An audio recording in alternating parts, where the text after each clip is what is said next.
Último viaje. Canto de despedida a la sentimentalidad. Toda persona anónima es perfecta. Antonio Porcia. Te irás.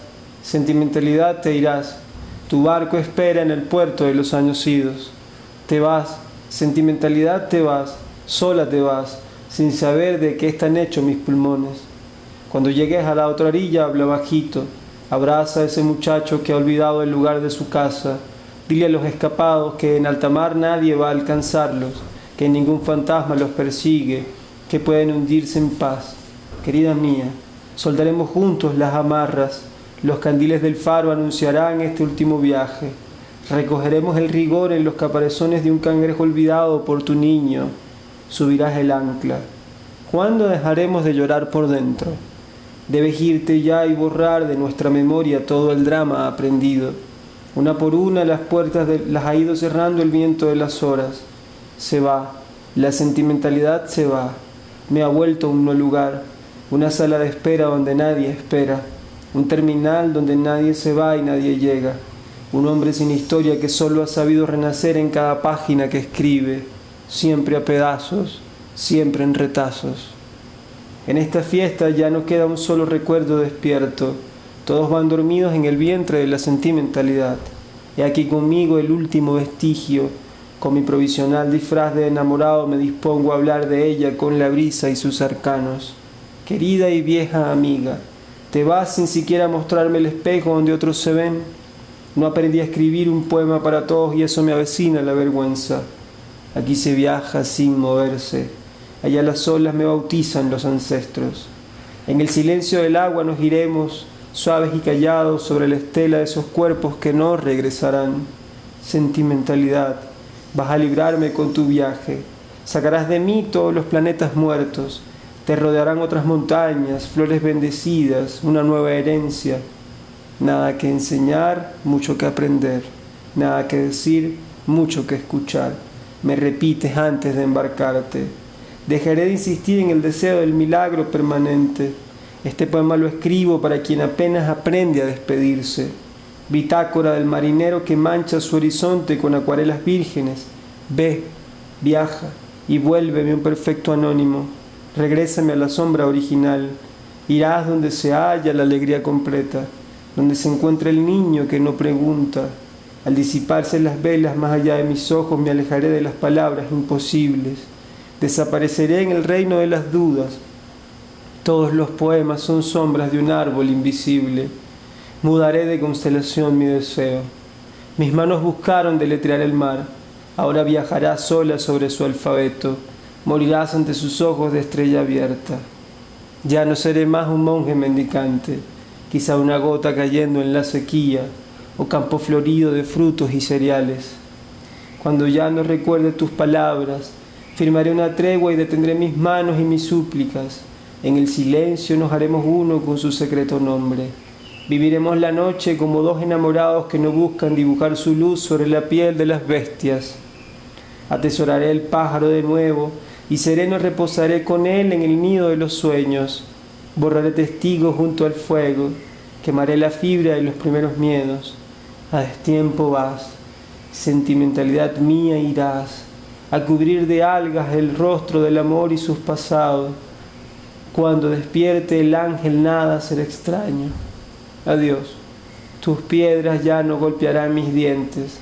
Deja conmigo lo concreto del dolor, su rostro más puro, su aletear en la carne.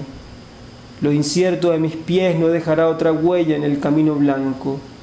Viejas creencias guardarán sus tensiones en baúles de madera fina y sacos de lona. Llévate en tu barco mi balbuceo inicial. No dividas más mi ser. Ya no buscaré insistir en el tallado. Sé que la unidad la lograré callando.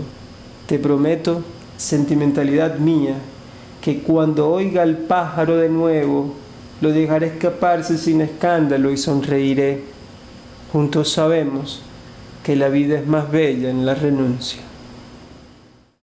Muchachos, es un placer compartir con ustedes un nuevo número de la cátedra y seguir compartiendo lecturas en este nuevo año. Los textos que les quiero compartir son poemas de Chantal Maillard, una poeta de Bruselas, Realmente escribe varios géneros literarios. El primer poema que les quiero compartir no tiene título. El muérdago se enreda en mis tobillos, helechos y agavanzas me ciñan las caderas, y un nenúfar se deshoja en el valle dócil de mis nalgas. Sobre la tierra húmeda me acuesto como un ojo que se cierra. Tienen mis muslos el sabor del humus en otoño, y me hago raíz, vegetal, crisálida, aguardando la aurora. Sobre mis labios quietos, lentamente desova una culebra. El siguiente poema me fascina por la fuerza que tiene la figura del fuego. Comienza con este título. No podrás nombrar al fuego, no medirás la llama con palabras dictadas de la tribu, no pondrás nombre al fuego, no medirás su alcance, todas las llamas son el mismo fuego. Mi cuerpo es una antorcha que alumbra los espantos que la razón construye en sus tinieblas. Hay que bajar al cuerpo, muy adentro, tocar el centro ardiente, abrirlo y propagar el gozo de la lava. No importa en qué caderas, en qué pecho resbale, no importa la estatura, el sexo, la materia, pues todos caminamos sobre la misma pira. No medirás la llama con palabras que encubran los viejos sentimientos de los hombres. Y bueno, esos dos poemas, de verdad, las fuerzas de las figuras, esto me encantaron muchísimo. Estaremos para una próxima cátedra.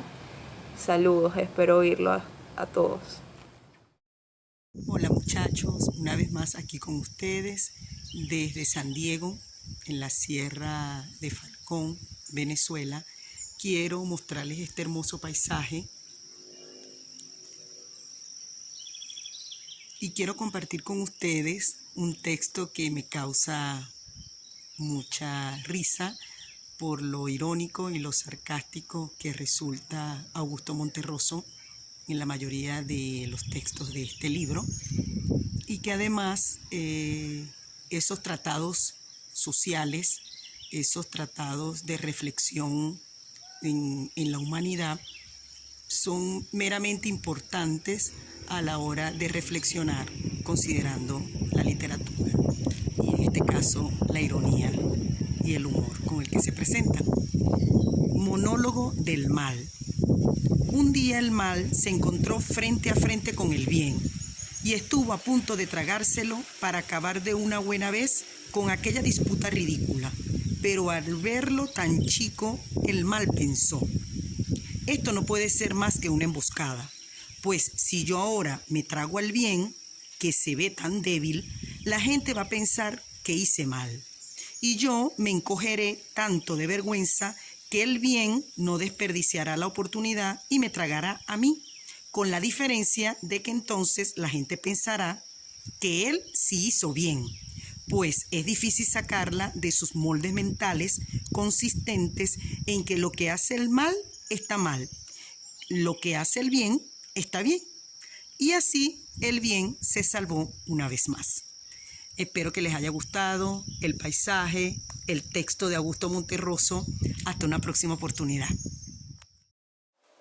Hola a todos, hoy voy a leer un fragmento de los diarios de Anaïs Nin, que tengo tiempo leyendo en paralelo junto con el de Virginia Woolf. Este es el diario 2, que va del año 1934 a 1939. Y el fragmento que les quería leer es de octubre de 1937. En esa época ella está en París y mantiene la amistad con Henry Miller y con Lawrence Durrell. Ha llegado el invierno y lo ha invadido todo con tinieblas grises. La ciudad está ennegrecida, ahumada y melancólica. Quiero irme, eso es, quiero huir a algún sitio. Cuanto más luchas, dice Larry, menos te liberas. Tendría que haberle contestado, pero no te das cuenta. Si no lucho, quiero morir.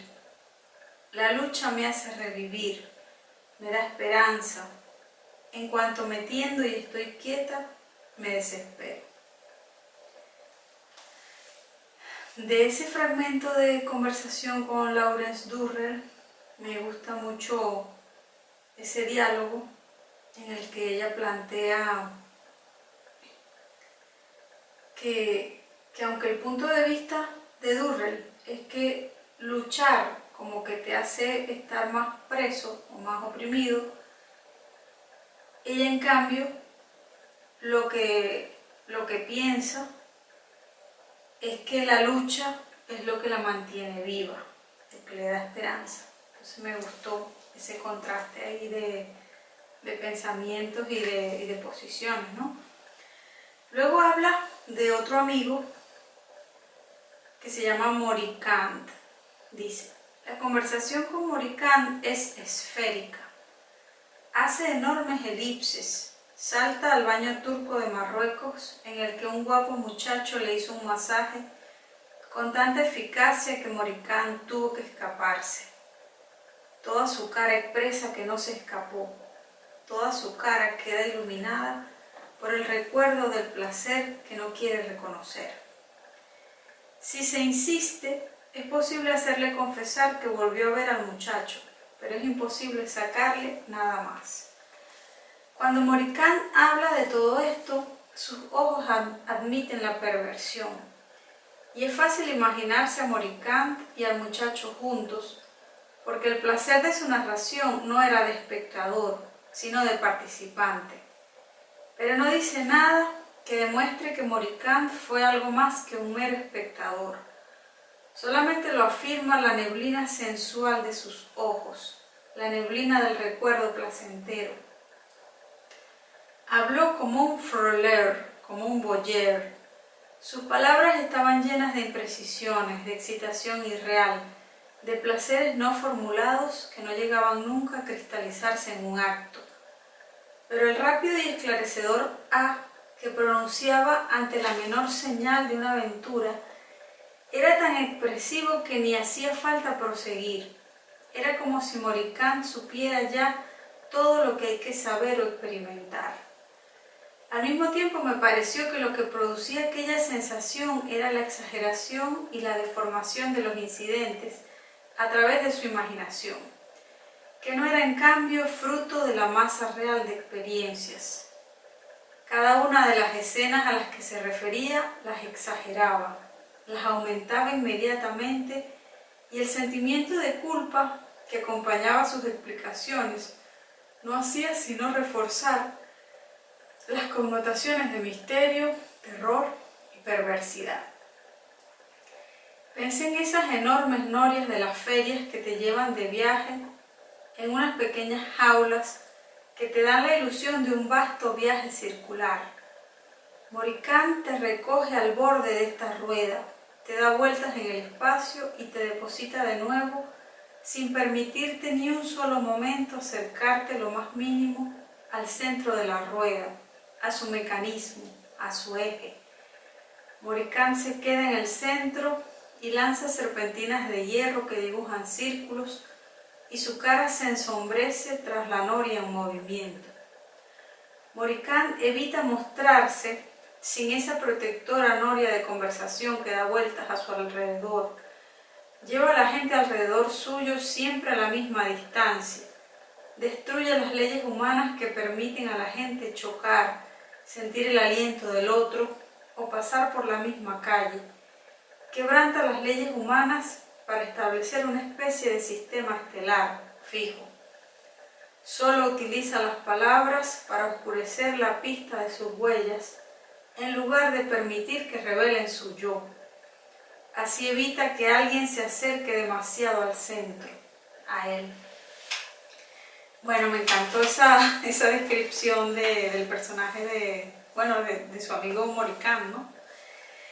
Me gustó primero porque me recordó un poco algunos poemas de Cavafy, donde también encontramos esa atmósfera de recordar el placer y cómo de alguna forma Morikant al hablar de esas aventuras de las que no termina de contar lo que ha vivido o lo que ha pasado.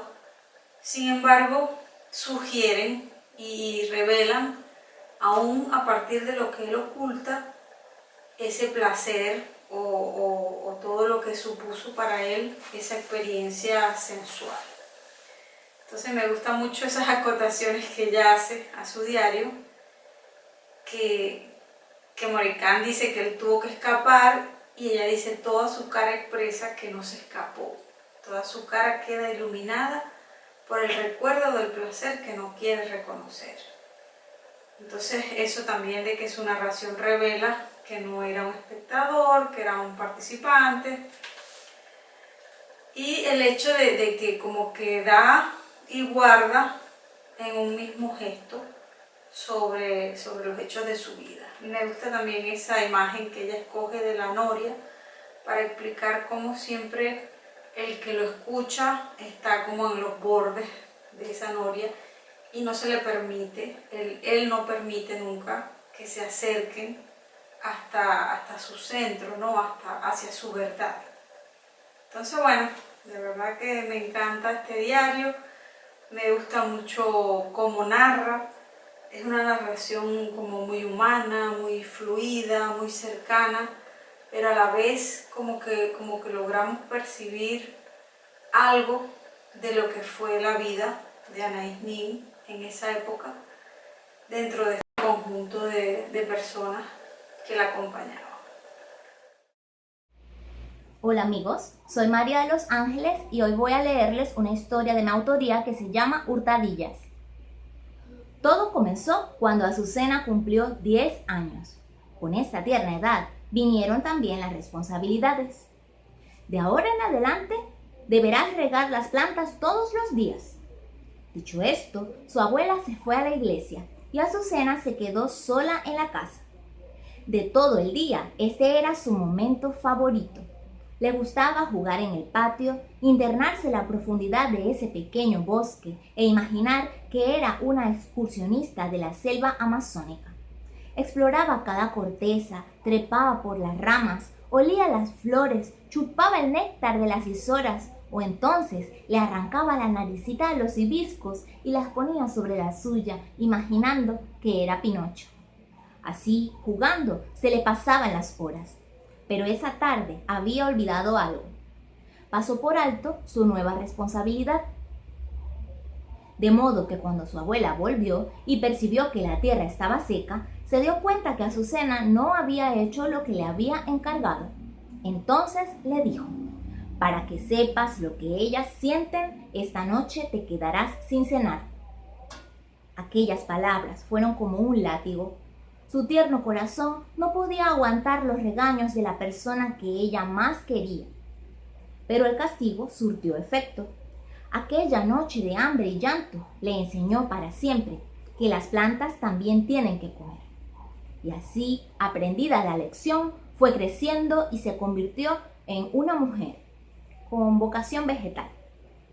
Ahora tenía 30 años, vivía sola, no tenía hijos. O bueno, sí los tenía.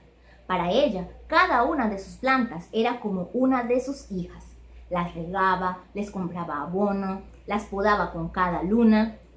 Y así el patio, el frente e incluso el interior de su casa estaba lleno de plantas variadas y frondosas. Aquella selva urbana crecía día con día. Al principio era alimentada cada mes por las plantas que Azucena compraba en el vivero, pero esta era una práctica que afectaba su economía. Después descubrió que si se hacía amiga de las ancianas, éstas le darían pequeñas mudas. Sin embargo, la ambición de Azucena era mayor.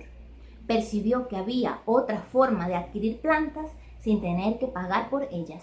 A veces, cuando era seducida por alguna planta, Azucena se armaba con sus herramientas de jardinería y a hurtadillas salía en medio de la noche y sin importarle nada, se robaba aquellas plantas y se las llevaba a su casa. En la ciudad se escuchaba el rumor de que había una ladrona de plantas. Sabían que era una mujer porque algunas cámaras la habían capturado en fraganti. Pero como siempre salía de noche y usaba una capucha, nadie había podido detectar la identidad de aquella mujer. Una tarde, cuando volvía del mercado, Azucena vio a lo lejos unas hermosas orejas de elefante. Ese es el nombre que se le da a las plantas de la familia Philodendron. Azucena no podía dejar de pensar en aquellas plantas que en un territorio virgen crecían libremente y la invitaban a llevárselas consigo. Pensaba tanto en ellas que un sábado se armó con su pala y un balde y fue hacia el terreno donde ellas estaban. Cuando llegó, no le fue difícil. Aquellas plantas parecían estar esperándola. Azucena vio otra planta, una diferente, que nunca había visto antes. Tenía un capullo enorme a punto de florecer y sus colores prometían ser tan hermosos que también se la llevó a casa. Esa misma tarde las trasplantó, las colocó en hermosos envases que había preparado especialmente para ellas y las dejó en su cuarto, porque había leído que los filodendros son excelentes para purificar el aire. Estaba tan encantada con la planta de colores misteriosos que también la dejó en su cuarto. Quería estar allí cuando aquel capullo se abriese. Esa noche durmió muy bien, satisfecha por haber logrado su hazaña. De sus pulmones salía el dióxido de carbono y las plantas se lo agradecían. Sin ojos humanos que las mirasen, las plantas reían y danzaban al ritmo de la respiración de Azucena. Inclusive parecía que intentaban acercarse más a ella, queriendo abrazarla. También, mientras nadie lo observaba, aquel capullo de colores misteriosos se fue abriendo lentamente, develando sus cilios y sus espinas. Pero aquel nacimiento nadie pudo verlo, ni siquiera Azucena, pues sus ojos fueron los primeros en ser devorados, y en pocas horas su cuerpo yacía en el interior de aquella planta carnívora. Con el paso del tiempo, en la ciudad dejó de hablarse de la ladrona de plantas. Nunca más las cámaras capturaron su imagen. Las señoras ahora están tranquilas y los jardines están a salvo, sin la presencia de aquella amenaza. Mientras, en la casa de Azucena, las raíces van cavando más y más profundo, adhiriéndose a las tuberías, y aquella selva urbana sigue creciendo de forma silenciosa. Amigos de la Cátedra Libre Agustín García, ¿cómo están? Espero estén bien. Ofrezco disculpas por el tiempo de ausencia. Estuve un poco enferma, me dio el COVID y bueno, no a todos nos da igual, ¿verdad? Y mi recuperación fue algo lenta, estuve con secuelas y eso, entonces no estaba así como muy dispuesta. Pero aquí estamos. Todos estos días he estado leyendo sobre el ensayo, pero hoy en particular estoy releyendo un libro de ensayos de un escritor venezolano, zuliano, de mi tierra. Fue mi profesor además y bueno, tuve el honor de recibir clases con él, una persona maravillosa, un escritor muy muy bueno. El año pasado él ganó el premio Estefanía Mosca en la categoría de ensayo y estoy releyendo un libro de él que se llama El arte de envejecer discretamente. Uno de los ensayos que más me gusta es La muerte de los pájaros y quiero compartirlo con ustedes. Él a través de este ensayo él va desarrollando como hipótesis de a dónde se irán a morir los pájaros. Y mediante esas hipótesis él va haciendo como una asociación o reflexión entre lo que es la vida, la muerte, el deseo humano y las cosas existentes.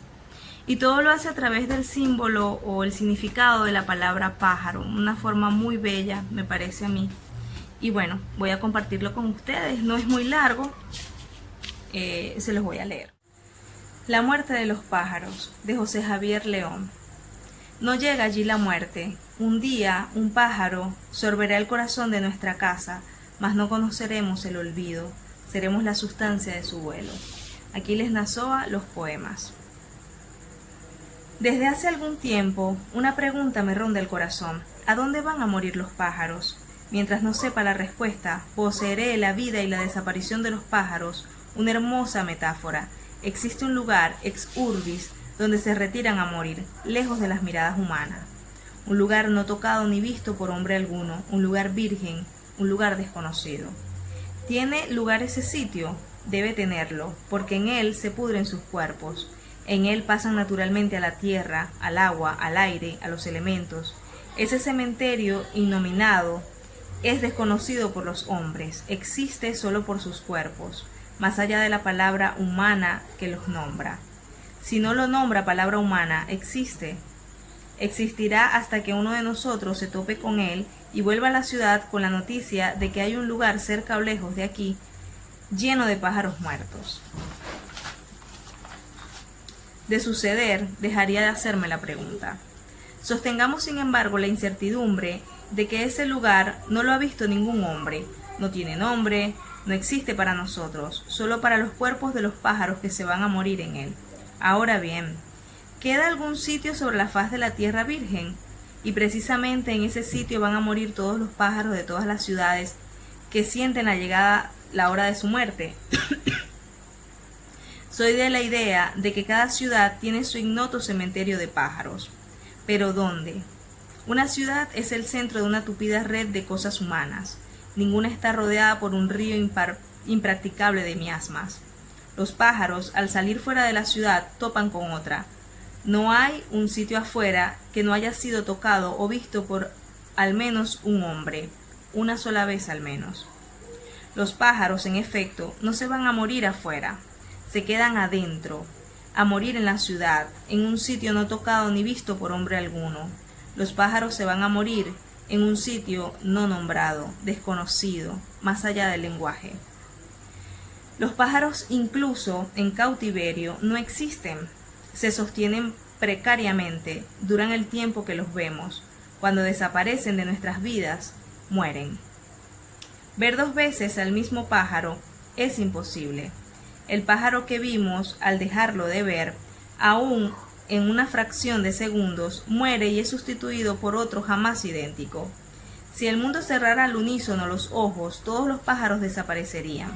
Existen por deseo, tienen la forma y el colorido de un deseo que no tiene lugar en las palabras, de un deseo desconocido, algo impronunciable se pronuncia en ellos. Cada uno es una palabra que tiene su forma, al dejar de desearlos, mueren. El mundo se puebla con imágenes del deseo. No sabemos qué las produce, solo sabemos que deseamos algo aleteante, de colores, suave al tacto, frágil, porque vemos a los pájaros. Tuve un deseo, vi un pájaro. Es todo cuanto podemos decir. Hablamos de los pájaros siempre en pasado. Aparecen, pero no sabemos cómo. Magia en la que no tenemos participación. Algo en nosotros los desea, pero no sabemos cuándo. Ese algo los necesita y tampoco sabemos para qué. ¿Nos alegran o les disparamos? Placer, necesidad, son razones necesarias y suficientes. Tal vez, sin embargo, lo más importante es que sentimos placer o tenemos necesidad de esos vistosos deseos.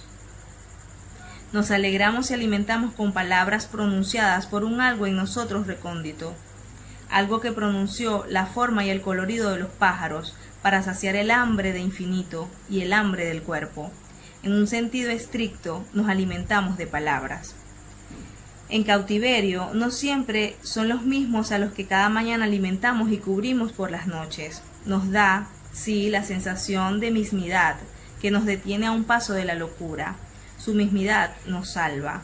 Además mueren en sus jaulas, a no ser que logren escapar y desaparecer, luego de revolotear un rato cerca de nuestro alcance, aturdidos por el aire nuevo.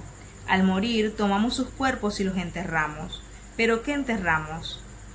No nuestro deseo, enterramos un cuerpo sin vida, algo que no puede modificar su constitución aunque se pudra.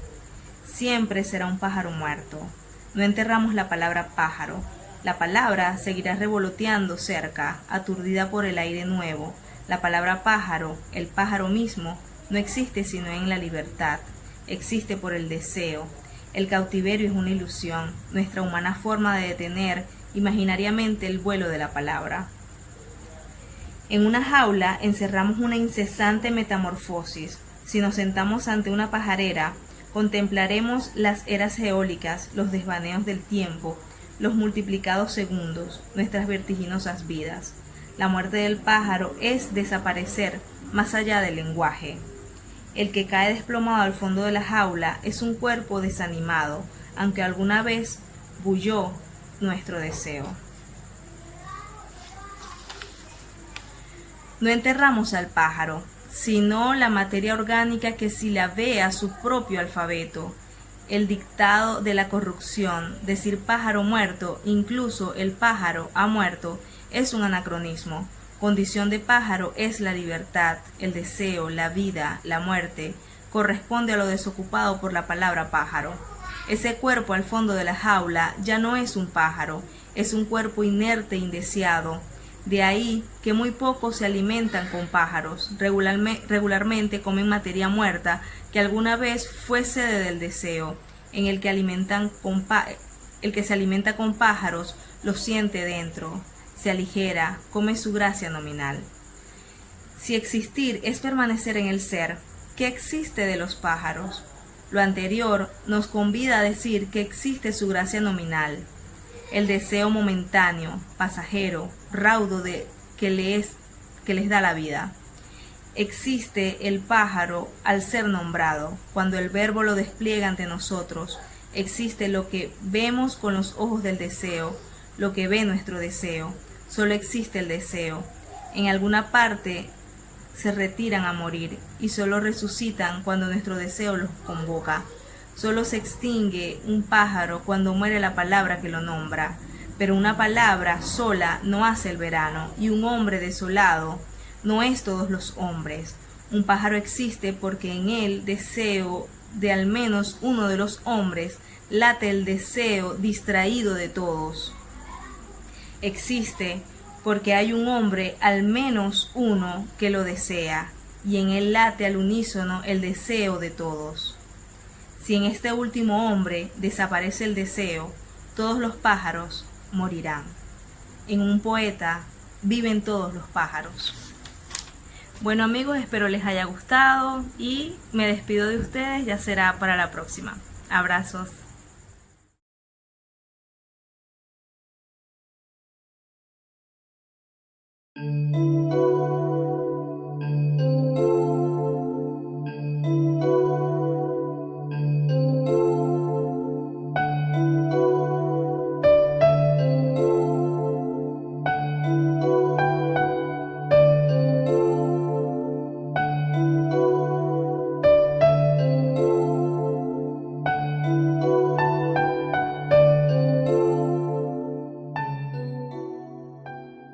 La amaba. Me gustaba su piel sedosa con un cierto tono nacarado. En la casa apenas habíamos coincidido 3 o 4 veces a lo sumo. Ella destinada a lucir siempre en las grandes ocasiones. Yo, a menudo, depositada distraídamente en cualquier silla. Solía verla de soslayo, ocasionalmente, a veces sí, a veces no, al otro lado del tendal, entre las sábanas, los pantalones, o cuando lucía espléndida bajo los rayos del sol.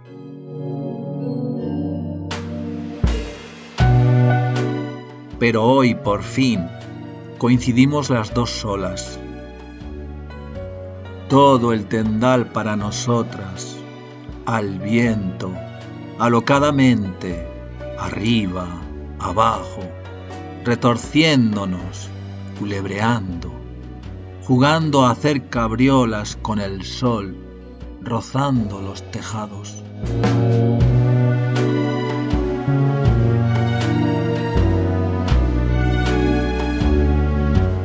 Hasta que por fin, oh dulce destino, conseguí tocarla.